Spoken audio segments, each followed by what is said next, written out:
Hey everyone, welcome back to The Actor's Dream. This is Garrett alongside Hannah and Deonza again. This is video 5 and we're going to be talking about how to memorize lists.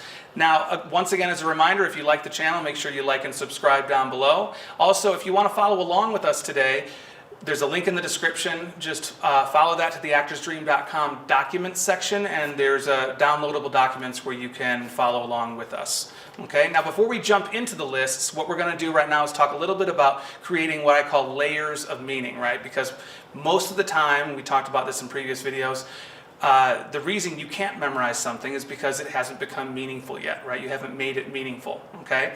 But the thing is, it's a bit counterintuitive. The more layers of meaning, the more associations, the more connections that you can forge between yourself and the text, the easier it's going to be for you to fire and memorize those things. So we talked a little bit about those in the principles and techniques videos, talking about things like organization. That's what we already do as actors, right? Super objectives, beats, units, intentions, obstacles, actions. All of those things serve to compartmentalize, chunk, organize, break things down into digestible parts, right? We talked about story and logic, right? That's another layer of meaning, right? Visualization, being able to visualize things. Association, right? If you have a personal connection, or if you can connect it to something in your life, your past, your imagination, all of those things are going to serve to help you create something more meaningful. Also, as part of the organizing piece, if you can start to look at the structure, right? Not just from an action or a beat or intention standpoint, but are there patterns? Are there repetitions? Are there things like that? Anything that's going to be meaningful and help you root that text in something repeatable and memorable is going to be very useful, okay? So the first thing we're going to do today is we're going to be approaching Shakespearean insults. One of the most common things you're going to encounter as actors, if you have lists to memorize, are those litany of insults, right, that are beautiful in Shakespeare that we all love, right? So today we're going to be looking at a list of 20 insults from Richard III. This is the character of Kent, Act 2, Scene 2, okay? So what I'm going to be asking you to do today with this list is we're going to work with linking with one list, and we're going to work with memory palace or loci with the second. Now, before we get started, something else I just want to really emphasize is that there is not one way to approach this. You're not always going to be using linking with one, or always going to be using memory palace with the other, or always using logic and story, right? These are all, we want to drill all of these things so that you can be proactive and you can choose what's going to be the most efficient technique to use, right? So in these videos, we're going to be focusing on one method here, one method there. But in practice, right, it's whatever works. That's the best method, whatever works, okay? So if you can take a look at these ladies, the list here, what I want us to do to start out with is using linking. And if you remember, linking was connecting an image with what? The leg. Well, an image with another image, yeah. Right? I know it's early, So linking was an image to an image. Yes. Memory palace was an image to a location, right? So what you're going to be doing here is creating images and linking them together. Now the difference with a list like this is, again, we're stepping up the game. We're going from objects, which we started out and rooted the system in, right? Simple objects. Well, plays aren't composed of monologues of objects, right? We have phrases and sentences. So this is our next step towards monologues and scene work, and we have a list of insults here. So what you're going to be doing here, and I'll take you through the first few and then you can go through yourselves, is the first insult, a knave, right? So some things to think about. Do you already have an association when you hear that word? Like, what do you think of? A deck of cards. Really? Yeah. Okay, right, but in a suit, right? What about I you? just think of a clown. Okay, right. So there's association, right? That could be the first image that comes to mind. That could be great to root it, okay? Now to give us other options, right? Rhyming is something you can use, okay? So if you don't have an immediate image come to mind, or if something doesn't really hit for you, can you think of a word or words that rhyme with knave, just off the top of your head? Cave. Cave? Grave. Grave. Wave. Slave. Right? All of those things, right? Those could be potential images that you could use, right? The other thing is substitution. Are there words that are similar enough sounding to knave that, say you didn't have these images come up right away, what might you think of? Can you think of any words off the top of your head? Save. Save. Okay, and that Brave. rhymes. What? Brave. Brave. What about a similar sounding word like knife? Knave, knife, right? Those kind of things. So again, whatever is useful. So again, keyword substitution, rhyme, association, all of those things can be useful, okay? So let's go down to rascal. And we're just going to be practicing these, a couple of these. So what is the first thing you think of when you think of a rascal? Littlest rascals. Okay, yeah. A rat. A rat, like a squirrely little animal, Yeah. right? Yeah. Or like the rascal scooters that senior citizens, you know what I mean? Like, so Yeah. again, those are all things that you could do. Then we go down to an eater of broken meats, right? So that's a longer phrase, but also it's a tangible, literal thing, right? Could you imagine some kind of image, especially going off of the work we did in previous videos together? If you could think of an image right now, three-dimensional, big, bold, that encapsulated an eater of broken meats, what could you imagine, just off the top of your head? A vulture. Okay, eating a whole bunch of different, or ripping meat apart, right? In a previous class, someone said it's a huge glass piece of meat and it breaks, and then people are scurrying to pick it up, right? So any of those things can be useful, and again, it's whatever is in your head, whatever's going to be memorable, use it, okay? So similar to what we did before, connecting an image to an image, if you're going with a knave connected to a rascal, connected to an eater of broken meats, you know, take a clown and connect it to a rat, right? So how could you, just off the top of your head, could you describe one way that you could associate those two things? I kind of picture a rat that's like dressed like a clown. Okay. Like a jester's hat. Sure. Yeah. Sure. Or you could picture a clown running after it, or attacking it, or swinging it around, or jump roping with a huge rat, or whatever, right? Exactly. So with your images, could you describe, well, how would you connect a knave and a rascal? I think of a deck of cards Uh-huh. being played by the littlest rascals. Okay, great. So like buckwheat and Yes, those. Okay, yes. great. So let's do this. Let's go through the first 10, and we'll just start with those first 10, and then we'll work our way through the second half of the list, okay? So take a moment and link all 10 of those together. And as a reminder, right, image to an image, and don't worry about creating this long, elaborate story. It's just 1 to 2, 2 to 3, 3 to 4, 4 to 5, okay? We'll give you a few minutes, we'll come back, and we'll see how they do. All right, and we're back. Ladies, you're ready to go through the first 10, okay? Hannah, why don't you give it a shot? Just recite 1 through 10 to the best of your ability. Okay. A knave, a rascal, a eater of broken meats. Oh boy. So go back to eater of broken meats. See Eater it. of broken meats. What was that connected to? That image. A base, proud, shallow, beggarly, three-suited, 100-pound, filthy. Great. So this is great. So you see what happened there, right? She got tripped up a little bit, and what was the instruction? Go back to the image, right? Go back to the image. What did you see? Now, what was your experience doing that, and what did you see, and what helped you connect those things? I think the first time I was going too fast. Okay. And so I was moving on before the first image was solid in my mind. Great. So once I went back and I paused, then the image of an eater of broken meats was more solid, and that connected into. Great. And see, and that's related to a couple things we've talked about before, just to set those things in our head again, right? One is sometimes we're going too fast. Sometimes we need to be more present. And sometimes we just need to relax, right? Just, okay, what is it? Focus, what is that? Sometimes the image itself wasn't big enough to begin with, or wasn't vivid enough. You can go back and rewrite and edit, right? Okay, I got to make that bigger, I have to make it move, I have to make it more three-dimensional, whatever that is, right? So the great thing about this stuff, right, is it's self-diagnostic and it's easily fixable. You know why you don't remember it, because it wasn't meaningful, it wasn't memorable. Yeah. So make it meaningful, okay? Great job. All right, Deonza, let's go for the first 10. All right. A knave, a rascal, an eater of broken meats, a base, proud, shallow, beggar, three-suited, 100 pounds, filthy. Great. So she got all 10, right? But Beggarly. beggarly, right? Easy fix, right? And it's 100 pound, not 100 pound. Does that make sense? So again, these are small fixes, right, that repetition and intention are going to correct, right? So right now, there's going to be a sequence of things here, right? We've gone through the first 10. I'm going to ask them to go through the second 10 the exact same way, just using linking, okay? Then we're going to come back and start working in other layers of meaning to really solidify this stuff. So ladies, take a couple more minutes, go back and do 11 through 20, and then we'll come back. All right, we're back working on the second half of the Shakespearean insult list.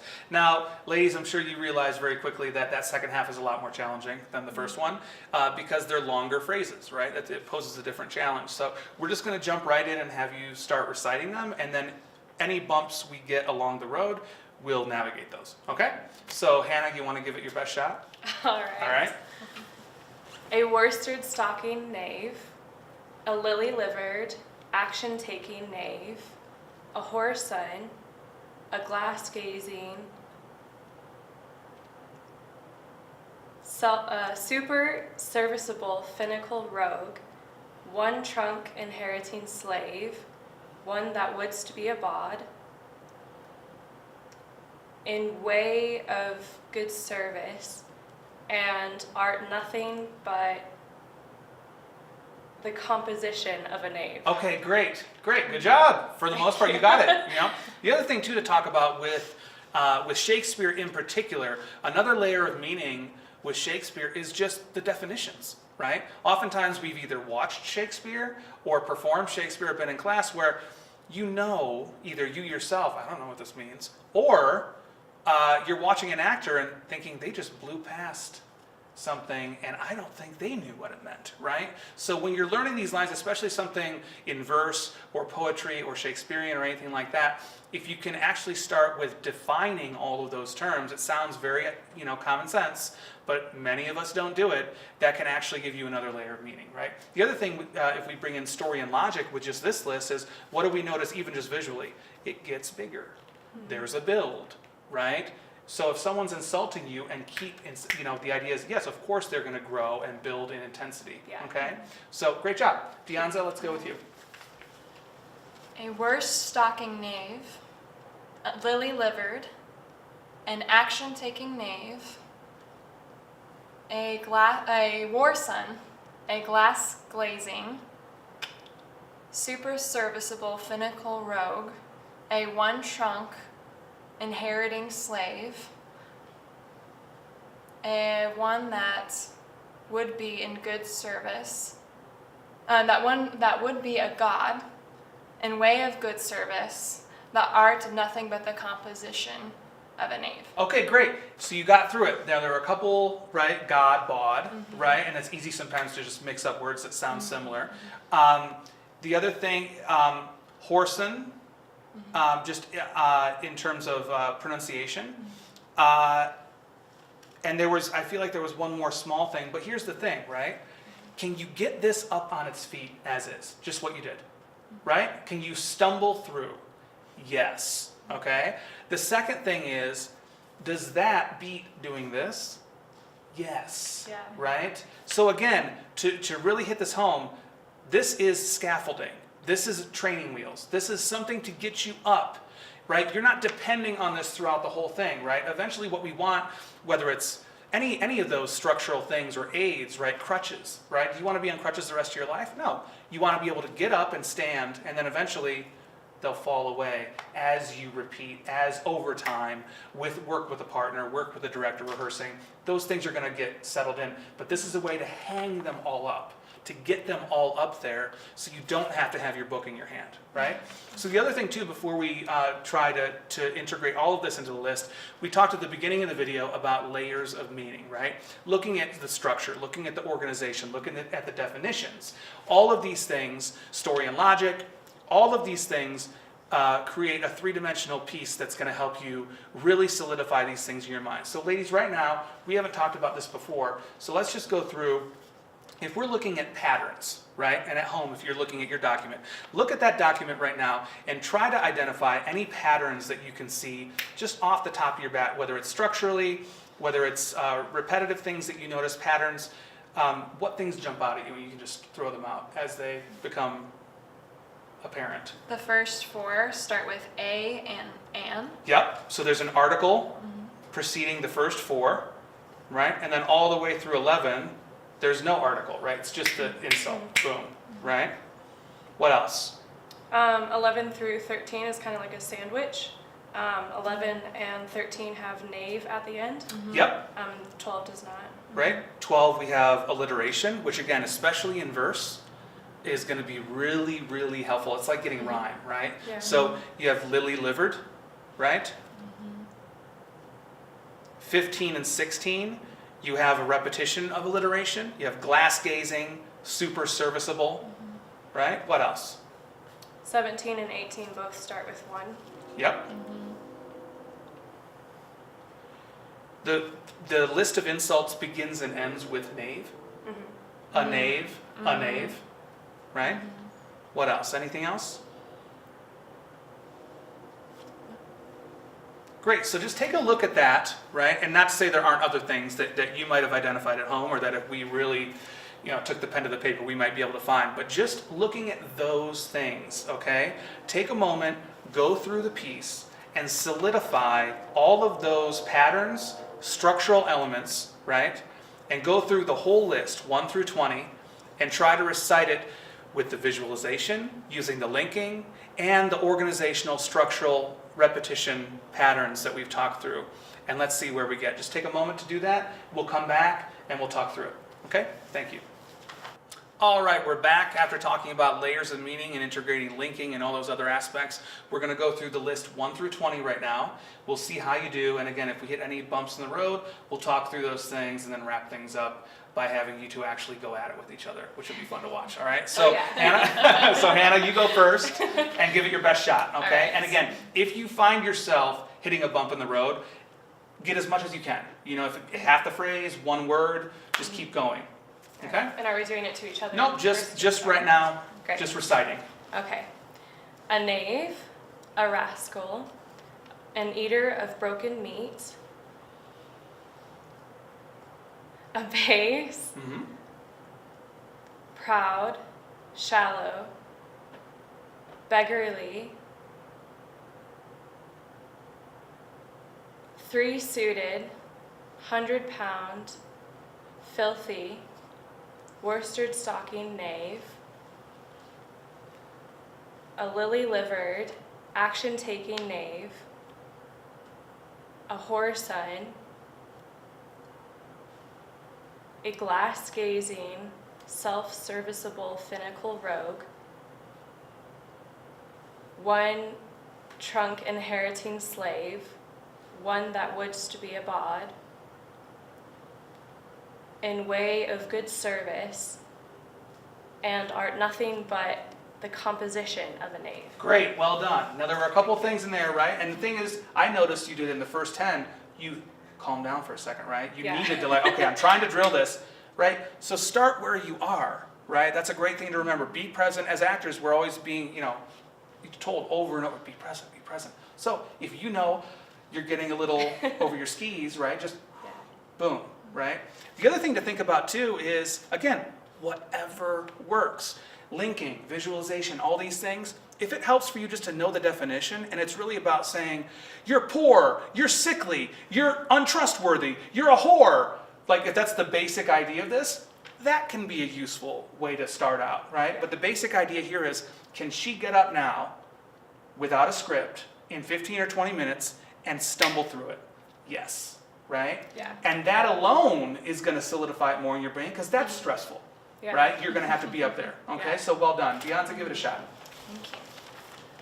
A knave, a rascal, an eater of broken meats, a base, proud, shallow, beggarly, 3-suited, 100-pound, filthy, worst stockings, a lily-livered, a action-taking knave, glass glazing, a super serviceable finical rogue, a 1 trunk inheriting slave, 1 that wouldst be a bawd, in way of good service, the art of nothing but the composition of a knave. Great. You missed whoreson, okay? So So again, go back, action taking, Nave. What's that connected to visually, right? Then you just go and make that more solidified, right?